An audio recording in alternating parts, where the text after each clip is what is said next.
ایک سوال انہوں نے یہ پوچھا ہے کہ جی زیارت پر جانے والوں کے لیے کچھ خصوصی ہدایات، زیارت کے لئے آپ کو ایک حوالہ دیتا ہوں، وہاں آپ جا کے ذرا دیکھیے گا،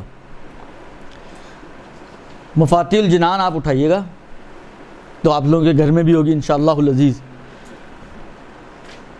اس میں آداب زیارت کے آداب وہ دیے ہوئے ہیں وہاں پر، وہ تو تفصیل ہے اس کی، وہ اس کی تفصیل ہے کہ مثلا آپ کو جو ہے مثلا حتیٰ بعض جگہ پر بعض فقہی کتابوں میں بھی آداب سفر سے شروع ہوتا ہے آداب زیارت،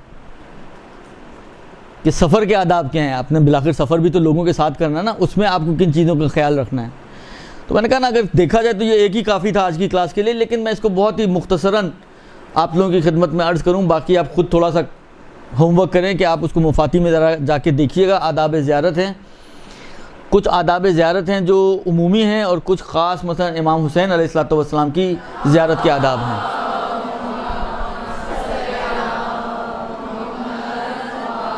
جس میں تھوڑا بہت ڈفرنس بھی ہے، لیکن بہرحال ایک جملہ جو بہت سی زیارتوں میں بھی آپ کو ملے گا، وہ بہت ہی اہمیت کا حامل ہے زیارت کے لیے، یعنی ہمارے اپنے علمی کارناموں کے اعتبار سے اگر ایسی روایتیں موجود ہیں جن میں وہ جملہ نہیں ہے، اور کچھ ایسی روایتیں ہیں جن میں وہ جملہ ہے، تو ان دونوں کو جب ہم جمع کرتے ہیں روایتوں کو تو نتیجہ یہی بنتا ہے کہ جن میں نہیں ہے مراد ان کی بھی وہی ہو جائے گی، یعنی یہ جو قید والی روایتیں ہیں، یہ قید والی روایتیں اس دوسری روایتوں کو جن میں کوئی قید موجود نہیں ہے، جن میں یہ جملہ موجود نہیں ہے، ان کی کانہ وضاحت کر رہی ہوتی ہیں۔ تو یہ جب جو ان کی وضاحت کر رہی ہوتی ہیں، نتیجہ یہ بنتا ہے کہ پھر ان سے بھی مراد یہی والی چیز بن جایا کرتی ہے۔ وہ جملہ کیا ہے؟ میں نے کہا نا، آپ ائمہ کی زیارتیں اٹھا کے دیکھیں، حتیٰ بعض اوقات امام زادوں کی زیارتوں میں بھی یہ جملہ موجود ہے، حتیٰ جو مجھے اب اس وقت یاد پڑ رہا ہے جناب معصومہ قم سلام اللہ علیہ کی زیارت کے اندر بھی یہ جملہ موجود ہے۔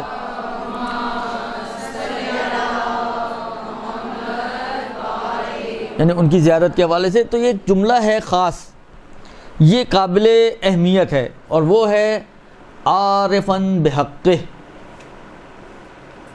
یعنی زیارت ایسی ہونی چاہیے کہ جس کی زیارت کے لیے جا رہے ہیں اس کے حق کو پہچانے آپ کہ یہ ہستی کون ہے۔ مثلا آپ امیر المومنین کی زیارت کے لیے جا رہی ہیں، آپ اہل بیت علیہ السلام میں سے کسی کی زیارت کے لیے جا رہی ہیں، ائمہ علیہ السلام کی، آپ عارفاً بحقہم، یعنی آپ کو اتنی معرفت ہونی چاہیے، اتنی سمجھ ہونی چاہیے، اتنا آپ کے ذہن میں اعتقاد اور عقیدہ ہونا چاہیے کہ یہ جس ہستی کی میں زیارت کرنے جا رہی ہوں، یہ وہ ہستی ہے کہ جو واجب الاطاعت ہے خدا کی طرف سے، یہ وہ ہستی ہے کہ جو منصب الہی کے اوپر فائز ہے اور خدائی عہدیدار ہیں یہ شخص، یہ وہ ہستی ہے کہ جن کی اطاعت کا طوق ہماری گردن میں موجود ہے، یہ امام برحق ہیں کہ جن کو پروردگار عالم نے منصب امامت عطا کیا ہے، یہ میرے اور آپ کے بنائے ہوئے امام نہیں ہیں کہ پتہ ہی نہیں ہم کس کو امام بنا رہے ہیں، یہ وہ ہیں کہ جن کو اللہ نے امام بنایا ہے، کہ ظاہراً دعائے ندبہ میں ایک جملہ آپ لوگ پڑھتے ہیں کہ وَشَرَطْتَ عَلَيْهِمُ الزُّهْدَ وَعَلِمْتَ مِنْهُمُ الْوَفَا، خدا نے اے اہل بیت آپ لوگوں پر زہد کو شرط کیا، یعنی آپ کے لیے پروردگار عالم نے زہد کو بے عنوان شرط کہ اگر امام بننا ہے تو مثلا زاہد بننا ہوگا، وَعَلِمْتَ مِنْهُمُ الْوَفَا، اور جانتا تھا خدا کہ آپ اس شرط پر عمل کریں گے، آپ اس شرط کو وفا کریں گے، یہ وہ ہستیاں ہیں، یہ انتہائی اہمیت کا حامل ہے یہ جملہ۔ آپ دیکھیے، اب بعض چیزیں ایسی ہیں کہ صحیح ہے بولنے کی حد تک تو میں بتا رہا ہوں آپ کو، لیکن شاید ممکن ہے پریکٹیکلی اتنی آسان نہ ہوں، لیکن بہرحال یہ چیزیں تھیں۔ علامہ مجلسی کا نام آپ لوگوں نے سنا ہوگا، ان کے پدر بزرگوار جناب تقی مجلسی، علامہ مجلسی محمد باقر مجلسی اور ان کے پدر بزرگوار تقی مجلسی. ان کے پدر بزرگوار کے بارے میں نقل کیا جاتا ہے کہ یہ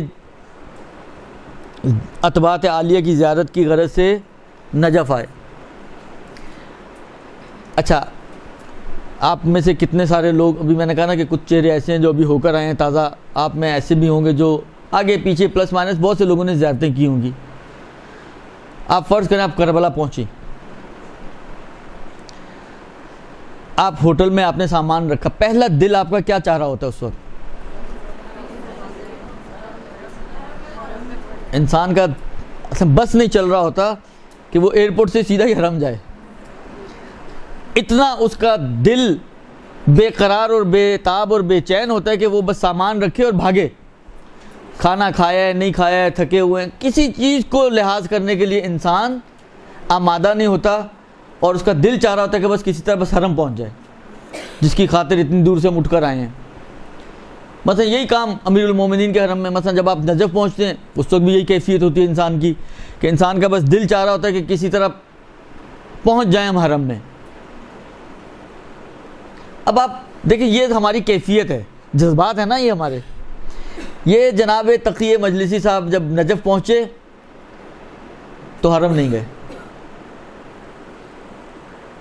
کیوں نہیں گئے؟ کہتے ہیں فرماتے ہیں کہ میں نے یہ سوچا کہ میں ابھی اپنے آپ کو اس قابل نہیں پا رہا کہ میں اس بارگاہ میں حاضر ہو سکوں.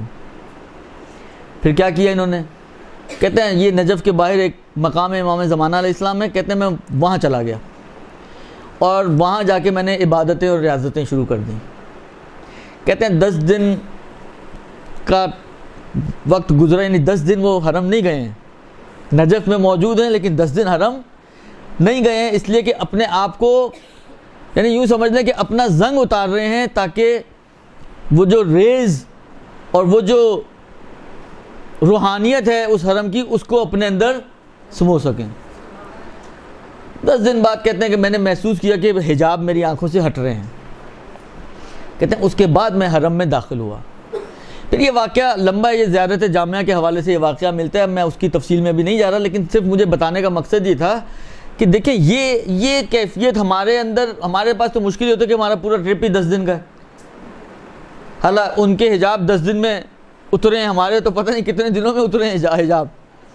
کتنی موٹی موٹی چادریں ہماری آنکھوں کے آگے پڑی ہوئی ہیں، اس چادروں کو ہٹانے کے لیے پتہ نہیں ہمیں کتنی مدت چاہیے. لیکن بہرحال جب انسان ان اطوات عالیہ میں جاتا ہے تو ہمیں جانے سے پہلے تھوڑا سا اپنے آپ کو آمادہ کر لینا چاہیے، کیونکہ وہاں پہ تو یہ ٹائم نہیں ملنا 10 دن کا.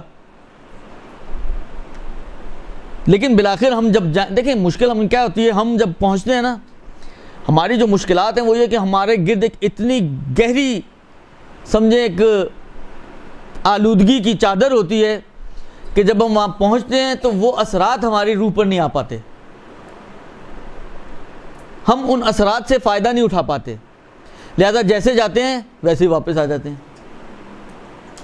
جاتے ہوئے بھی فلائٹ میں نماز نہیں پڑھی تھی، آتے ہوئے بھی فلائٹ میں نماز نہیں پڑھی.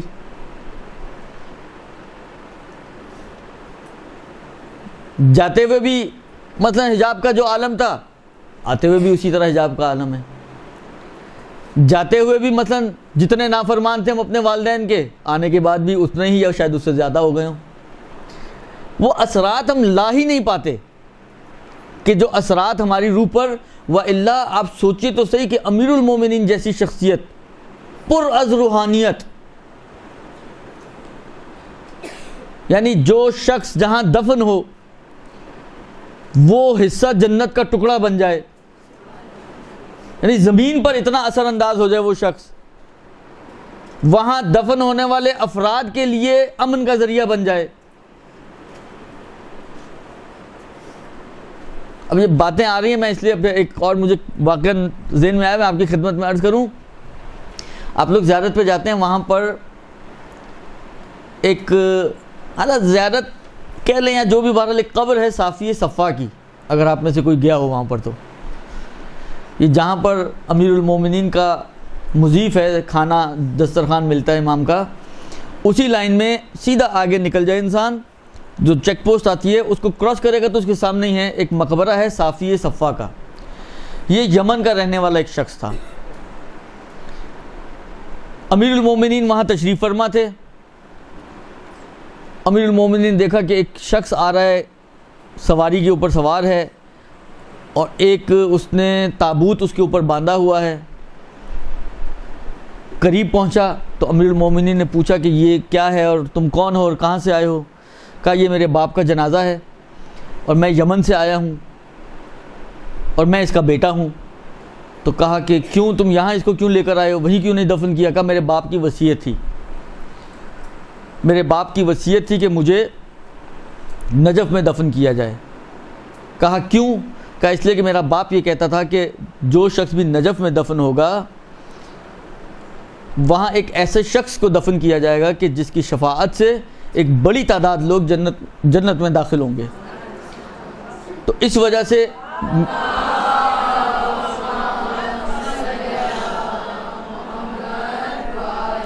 میرے باپ نے یہ وصیت کی تھی. تو امیر المومنین نے اس کے فرزند سے سوال کیا تمہیں پتہ ہے وہ شخص کون ہے؟ کہا نہیں میں نہیں جانتا.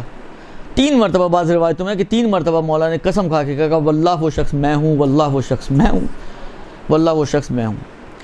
تو یہ ایسی سرزمین ہے جہاں اتنی برکتیں ہیں. اب ہم جائیں اور بغیر برکت کے اسی کے طرح جیسے تھے ہم ویسے ہی اٹھ کے آ جائیں تو دیکھیں دینے والوں میں تو کوئی کوتاہی نہیں ہے. اگر کہیں گڑبڑ ہے تو وہ پھر ہمیں میں ہے, ان میں تو کہیں کمی نہیں ہے, نہ بخل ہے نہ کوئی کوتاہی ہے. وہ تو کریم ابن کریم ہستیاں ہیں, ان کی عطا کی کوئی حد و حدود نہیں ہے. لہذا اہم چیز جو ہے وہ یہ ہے کہ معرفت حاصل کریں اور اس معرفت کے ساتھ زیارت کو انجام دیں. اپنے آپ کو جانے سے پہلے آمادہ کریں ان بارگاہوں اور ان مزارات پر حاضری کے لیے اور ان کے فیوضات کو حاصل کرنے کے لیے, تاکہ جب جائیں تو خالی ہاتھ واپس بہرحال نہ آئیں. امیر المومنین کی زیارت ہو, امام حسین کی زیارت ہو, حضرت عباس کی زیارت ہو, کاظمین کی زیارت ہو, سامرہ کی زیارت ہو, یہ سب کے سب وہ ہستیاں ہیں کہ روایتوں کے مطابق جو ان کی درگاہ پہ جاتا ہے وہ خالی ہاتھ واپس نہیں آتا. تو یہ ایک بہت اہم چیز ہے زائروں کے لیے, جو چاہے امام رضا کی زیارت کے لیے جا رہے ہوں, چاہے کربلا اور نجف اور کاظمین اور سامرہ کی زیارت کے لیے جا رہے ہوں, چاہے وہ ائمہ بقی کی زیارت کے لیے جا رہے ہوں. صحیح ہے ائمہ بقی کی مظلومیت یہ ہے کہ ان کے مزارات آج بھی منہدم ہیں, ان کے قبروں پر آج بھی سایہ موجود نہیں ہے, لیکن یہ ان کی مظلومیت ہے کہ نہ ان کو زندگی میں چین لینے دیا گیا, نہ ان کی شہادت کے بعد ان کو سکون و آرام اور چین سے قبر میں سونے دیا جا رہا ہے. لیکن بہرحال فیوضات تو ان کے بھی اسی طرح ہی ہیں نا. مگر اگر امام حسین کی قبر مبارک منبع فیض ہے تو کیا امام حسن مجتبیٰ کی قبر مبارک منبع فیض نہیں ہوگی؟ اگر کاظمین و سامرہ کے ائمہ کی قبور جو ہے وہ منبع فیض ہیں تو کیا امام باقر و امام صادق و امام سجاد کی قبریں منبع فیض نہیں بنیں گی؟ وہ بھی اسی طرح منبع فیض ہیں. بلکہ میں آپ کی خدمت میں عرض کروں, آغا وحید حفظہ اللہ تاکید کیا کرتے ہیں کہ جس طریقے سے ہم باقی ائمہ کی قبروں پہ جب داخل ہوتے ہیں کتنا پہلے ہم جوتے اتار دیتے ہیں. وہ ان کی تاکید ہے کہ آپ کوشش کریں کہ جب آپ بقی میں داخل ہوں تو جوتے اتار کے داخل ہوں, یہ بھی تو ائمہ کا حرم ہے.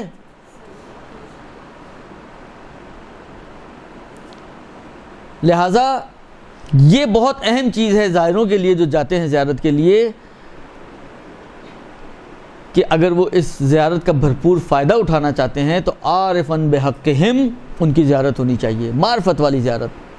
پتہ تو ہو ہم جا کس کے پاس رہے ہیں, پتہ تو ہو ہم کن ہستیوں کی بارگاہ میں حاضر ہو رہے ہیں.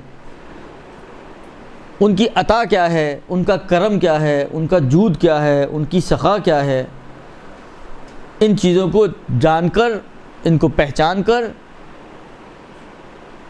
دیکھیں یہ بہت ہی فطری سی چیز ہے نا. مثلا فرض کریں ایک شخص کے بارے میں آپ بہت پریشان حال ہیں. ایک سمجھانے کے لیے ایک مثال دے رہا ہوں، آپ سے ہونا ضروری نہیں کہ آپ ہی لوگ ہوں. مطلب کوئی شخص ایکس وائی زی بہت پریشان ہے، مثلا بہت پریشان ہے، بہت ہی ٹینشن میں ہے، بہت ہی ڈپریشن میں ہے. مثلا فرض کریں اس کے بچوں کی اس کے پاس فیس نہیں ہے اور پریشان ہے کہ اگر فیس جمع نہیں کی تو میرے بچوں کو نکال دیا جائے گا. آپ مثلا فرض کریں وہ شخصیت ہیں کہ آپ لوگوں کی ہیلپ کرتی ہیں اسی حوالے سے، مطلب کہ آپ کو بڑا شوق ہے کہ بچے پڑھیں، تو آپ جہاں پر آپ کو کوئی ایسا بچہ ملتا ہے کہ جس کی فیس کا مسئلہ، آپ اس کی فیس پے کر دیتی ہیں. لیکن اس خاتون کو پتہ نہ ہو کہ آپ یہ کام کرتی ہیں، اس کی مشکل حل ہوگی، اس لیے کہ اس کو پتہ ہی نہیں ہے کہ یہ دینے والی ہستی ہے. لیکن اگر اس کو پتہ ہو کہ یہ جو خاتون میرے ساتھ بیٹھی ہوئی ہے، سامنے کھڑی ہوئی ہے، یا مثلا فرض کریں میرے اڑوس پڑوس میں رہتی ہے، اس کا ہاتھ بہت کھلا ہے، وہ کسی کو رد نہیں کرتی، اب آپ بتائیں اس کی مشکل حل ہوگی یا نہیں ہوگی؟ اس کا اطمینان کا کیا عالم ہوگا کہ یار چلو نہیں ہو رہا میں اس کے پاس جاؤں گی. تو پتہ ہو کہ ہم کس کے پاس جا رہے ہیں، وہ کیسے عطا کرنے والے ہیں، یہ اور بات ہے. اور آپ آنکھیں بند کر کے بلائنڈلی چلی جائیں. صحیح، آپ نے اپنی ایک روٹین میں وہ جو کہتے ہیں نا لقلقۂ زبانی، آپ نے ایک روٹین میں لمبی سی لسٹ، جو روز یہاں پہ آپ نماز میں دعا کرتے ہیں آپ نے وہاں پہ بھی جا کے دعا مانگ لی، لیکن نہ آپ نے صاحب قبر کو پہچانا، نہ اس کی معرفت حاصل کی، نہ اس کے کرم کو پہچانا، نہ اس کی بخشش کو پہچانا، نہ اس کے جود و سخا کو پہچانا. تو بہرحال یہ ایک ایسی چیز ہے کہ فطرتاً وہ بات بنتی ہی نہیں ہے جب جو بات اس صورت میں بنتی ہے کہ جب انسان جانتے پہچانتے ہوئے کسی کے سامنے اپنی حاجت کو پیش کرتا ہے.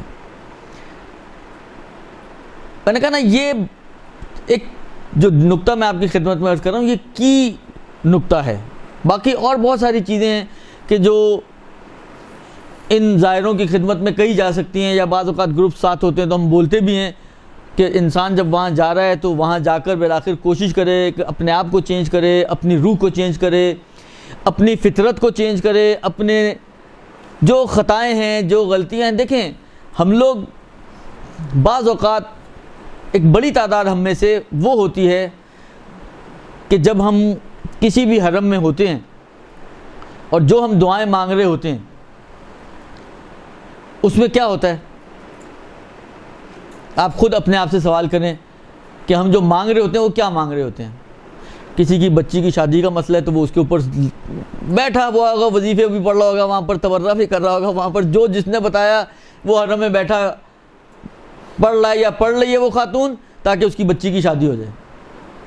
کسی کی اولاد نہیں ہے تو وہ اولاد کے پیچھے لگے ہوئے ہیں. کسی کے کاروبار کا مسئلہ ہے تو یعنی ہم جس کو کہنا بہت بڑا ہم و غم جو ہوتا ہے اہل بیت کی بارگاہ میں حاجتیں طلب کرنے کا، وہ ہماری دنیا ہے. اس لیے کہ ہم دنیا سے نکلیں تو آخرت کی سوچیں گے نا. ہم میں سے کتنے ایسے لوگ ہیں جب ائمہ کی بارگاہ میں جاتے ہیں تو ان سے یہ دعا کرتے ہیں کہ مولا اپنی مزید معرفت کو ہمارے دل میں بڑھا دے. کتنے لوگ ہیں کہ جو خدا سے یا ائمہ سے یہ دعا مانگتے ہیں کہ جو ہمارا یقین آپ کی ذات پر ہے اس یقین کو مزید بڑھا دے.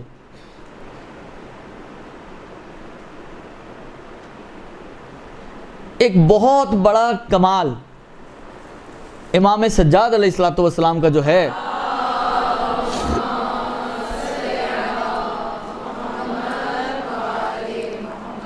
وہ یہ ہے کہ امام سجاد علیہ السلام نے بالخصوص، باقی ائمہ کی جو دعائیں ہیں ان میں بھی ہے لیکن انہوں نے تو کام ہی دعاؤں کے ذریعے کیا نا، اس لیے میں امام سجاد کا ریفرنس دے رہا ہوں کہ امام سجاد علیہ السلام نے بالخصوص ہمیں بتایا اور سکھایا کہ دعا مانگتے کیسے ہیں. یقین مانے اگر ائمہ کی، میں یہ اکثر یہ جملہ کہتا ہوں عرفہ کے حوالے سے، آپ دیکھیں عرفہ میں حاجی جاتے ہیں، اگر آپ میں سے کوئی جا رہا ہو آپ غور کیجئے گا، عرفہ میں حاجی ہوتے ہیں تو ہر طرح کا حاجی ہے نا، شیعہ بھی ہے اور اہل سنت سے بھی ہیں. اکثر شیعہ گروپس بیٹھے دعائے عرفہ امام حسین علیہ السلام پڑھ رہے ہوتے ہیں، اور بالآخر دیکھیں جو اہل سنت حضرات وہاں پر موجود ہوتے ہیں تو ایسا نہیں کہ وہ وہاں پہ بیٹھے لوڈو کھیل رہے ہوتے ہیں، وہ بھی دعائیں مانگ رہے ہوتے ہیں. یعنی وہ دن ہی دعاؤں کا دن ہے. یعنی آپ سوچیں اس دن کا روزہ مستحب ہے، لیکن اگر یہ آپ کی دعاؤں میں رکاوٹ بن رہا ہے تو پھر اس کو ریکمینڈڈ ہے کہ پھر روزہ نہ رکھو. دعا کی اہمیت اتنی زیادہ ہے کہ روزہ چھوڑ دو لیکن دعا میں کمی نہیں آنی چاہیے. یہ ایسا دن ہے.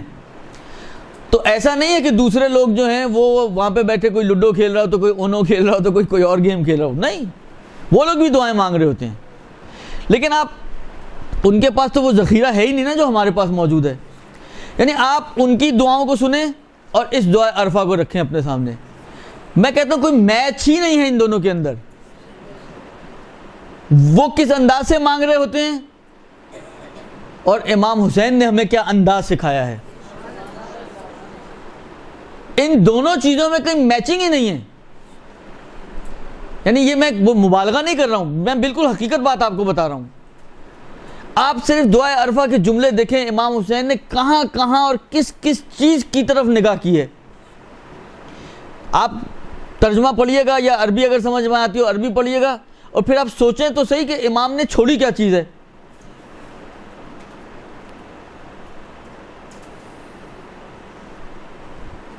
اتنی جامع، اتنی بہترین، اتنے پیارے انداز سے. دعا میں جو سب سے پیاری چیز ہوتی ہے، جو سب سے قیمتی چیز ہوتی ہے نا، وہ یہ ہوتی ہے کہ انسان اپنے آپ کو پس سے پستر شو کرے اور خدا کو بلند سے بلندتر شو کرے. آپ دعائے عرفہ کو دیکھ لیں، اپنی کس پستی کا اظہار کیا ہے امام حسین نے، اور خدا کی کس بلندی کا اظہار کیا ہے. یعنی جو تھیم ہے دعا کی کہ اپنے آپ کو جتنا نیچے لے جا سکتے ہو لے جاؤ اور خدا کو جتنا بلند کر سکتے ہو کر دو، وہ اس دعا میں آپ کو نظر آئے گی. یعنی اپنی کمال تھیم کے ساتھ یہ دعا پڑھی گئی ہے. اور صرف یہی دعا نہیں، آپ امام سجاد کی مکارم الاخلاق اٹھا کے دیکھیں، ابو حمزہ شمالی اٹھا کے دیکھیں آپ.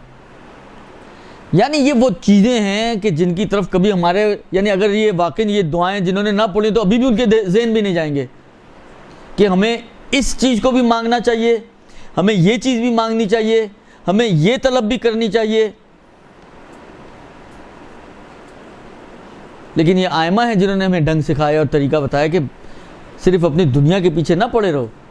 ایمان بھی تم نے خدا ہی سے مانگنا ہے، سلامتی ایمان بھی تم نے خدا سے مانگنی ہے، یقین بھی تم نے خدا سے مانگنا ہے، ثبات قدم بھی تم نے خدا سے مانگنی ہے، اپنی آخرت کے مراحل کی آسانی بھی تم نے خدا سے مانگنی ہے، اور باقی چیزیں جو ان دعاؤں میں موجود ہیں.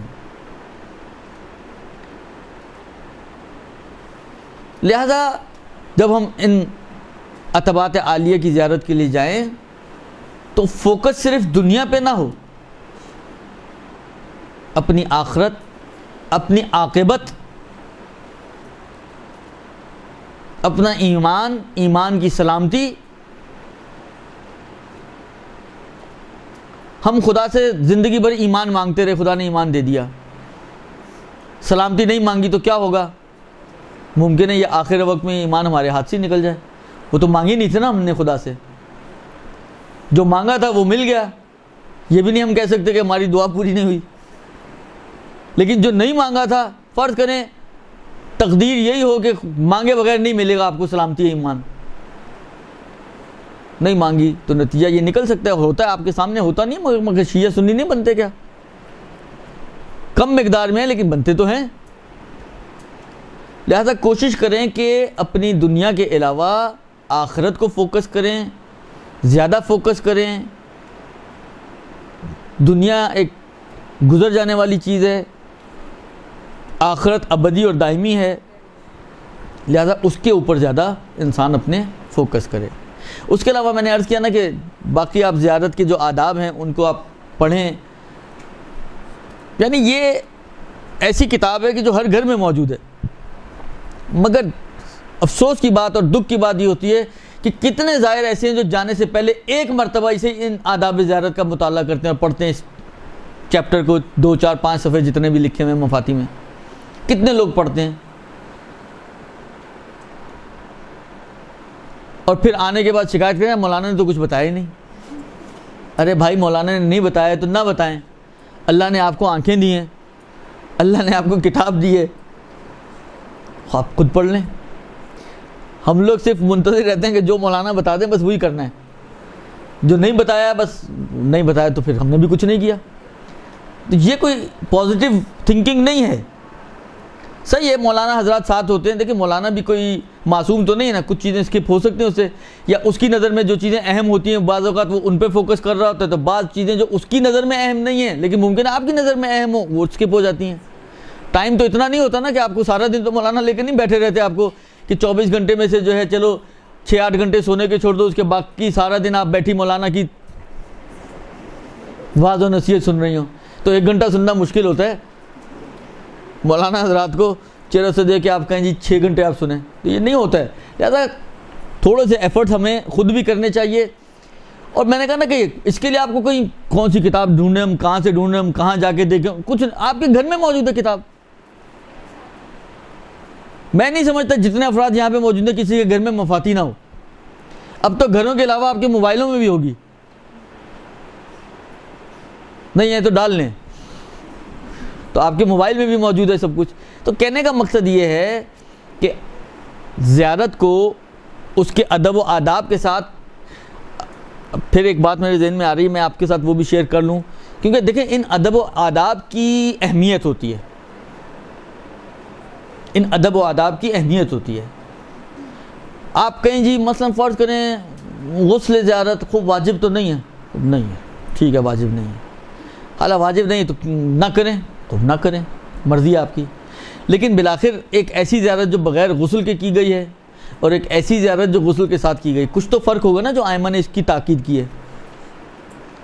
یعنی بغیر اثر کے تو نہیں بولا ہوگا، ایک چیز کا کوئی اثر ہی نہیں ہے، اس کی کوئی اہمیت ہی نہیں ہے، اس کے کوئی آپ کی زیارت کو بہتر بنانے کے لیے کوئی اس کا تعلق ہی نہیں ہے، تو کیوں بولیں گے ائمہ؟ جب اس کا کوئی تعلق ہی نہیں ہے تو کیوں بولیں گے ائمہ؟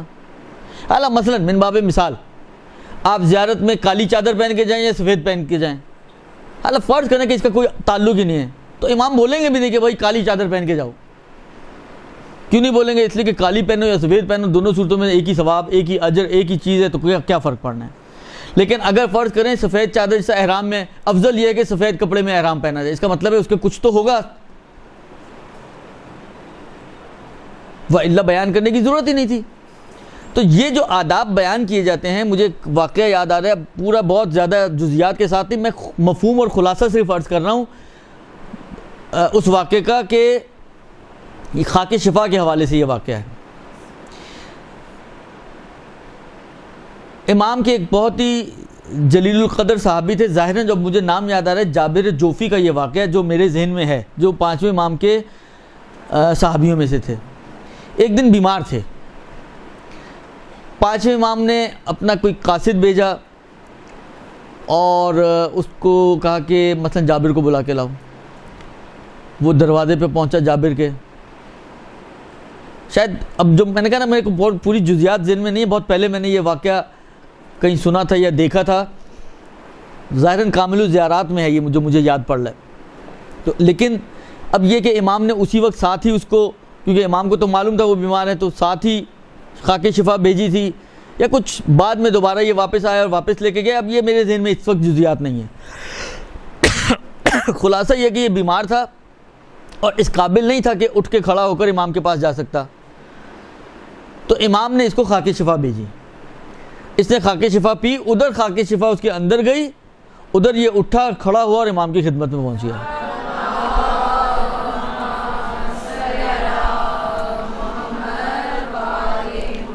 اور پھر جب امام کی خدمت میں پہنچا تو امام نے بتایا کہ میں نے خاک شفا بھیجی تھی جس کی وجہ سے تمہیں یہ حاصل ہوا، یہ فائدہ ہوا۔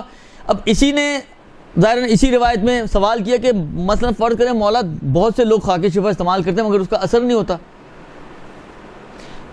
اس روایت میں جو مجھے اب یاد آ رہا ہے، مولا نے فرمایا تھا کہ وہی یہ چیز یہیں پہ سے آئی تھی کہ احترام، آپ کتنا اس مٹی کا احترام کرتے ہیں۔ اگر آپ نے اس مٹی کو احترام سے رکھا ہوا ہے، یہ اپنا اثر رکھے گی۔ آپ نے اس کا احترام کھو دیا، بے احترامی، جیسا ہمارے ہاں آہستہ آہستہ دیکھیں ہم لوگوں کی مشکلات یہ ہیں۔ ایک زمانہ تھا، میں نے شاید پہلے بھی یہ بات آپ لوگوں کی خدمت میں عرض کی تھی، ایک زمانہ تھا، حالانکہ ابھی میں جس اینگل سے بات کر رہا ہوں نا اس پہ آپ توجہ کیجیے گا۔ اب کیلو کال مت شروع کیجیے گا جی کنڈے کی نیاز صحیح ہے صحیح نہیں ہے، آیا یہ روایت کیسی ہے وغیرہ، میں اس کی جہت سے بھی بات نہیں کر رہا کہ سندن یہ روایت کیسی ہے اور یہ واقعاً کنڈے کی نیاز کی کوئی اہمیت ہے نہیں ہے، لیکن جو ہوتا تھا میں اس کی بات کر رہا ہوں کہ ایک زمانہ تھا جب یہ کنڈے کی نیاز پکائی جاتی تھی تو کس اہتمام سے پکائی جاتی تھی؟ کمرے کو پہلے پاک صاف کیا جاتا تھا، حالانکہ پاک گھر ہوتا تھا، اسی کمرے میں نمازیں پڑھی جاتی تھیں، لیکن خاص کیونکہ نیاز بننی ہے اس کمرے کو دھویا جاتا تھا۔ اگر کوئی خاتون ایام عادت میں ہوتی تھی تو اس کمرے میں نہیں گھس سکتی تھی۔ پھر جناب علی ہاتھ وغیرہ دھو کر وضو وغیرہ کر کے بڑے اہتمام سے وہ جو ٹکیاں وغیرہ اور جو بھی نیاز تھی اس کو بنایا جاتا تھا۔ یہ ایک احترام تھا۔ آج کل کیا ہوتا ہے؟ آج کل ہمارا ایک ہی سنو یار واجب تو نہیں، چلو ٹھیک ہے، وہ واجب نہ ہونے کے چکر میں ہم نے سارے ویلیوز کا بیڑا غرق کر دیا، جبکہ ان ویلیوز کی اپنی اہمیت ہے۔ آپ کیا سمجھتے ہیں کہ آپ ان چیزوں کو جو اہل بیت علیہ السلام سے منسوب ہیں یا خدا سے منسوب ہیں، آپ ان کا احترام کریں تو اس کا کوئی فائدہ آپ کو نہیں ملے گا؟ تو ان چیزوں کا اپنا احترام ہے، اپنی جگہ پر ہے۔ جتنا آپ احترام ان چیزوں کی نسبت انجام دیں گی اس کے اثرات ہیں اپنی جگہ پہ، چاہے واجب نہ بھی ہو۔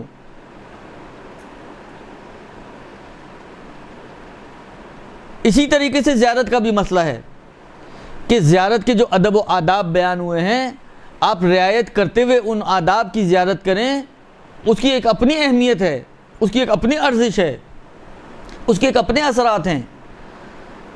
اور آپ واجب نہ ہونے کے چکر میں سب کچھ چھوڑ دیں، نہ غسل کیا، نہ مثلا فرض کریں جن زیارتوں میں ہے کہ جی لباس صاف ستھرا پہنے، آپ نے وہی کپڑوں میں چلے گئے، نہ آپ نے معطر کریں اپنے آپ کو، نہ آپ نے عطر لگایا، مثلا فرض کریں ہے کہ جی آرام آرام سے قدم اٹھائیں، نہ آپ نے اس کا لحاظ کیا، بھاگتے دوڑتے وہاں پہنچ گئے، صحیح ہے زیارت تو ہو ہی جائے گی، لیکن پھر وہی والی بات آتی ہے کہ زیارت تو ہو جائے گی لیکن جو اثر اس زیارت کا ہے اور جو اثر اس زیارت کا ہے، بہرحال اس میں فرق ہوگا۔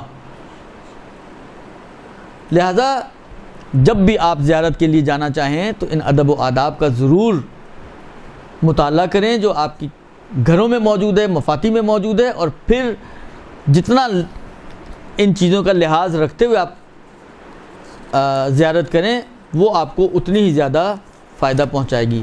برحمتك يا أرحم الراحمين وصلى الله على محمد وآله الطاهرين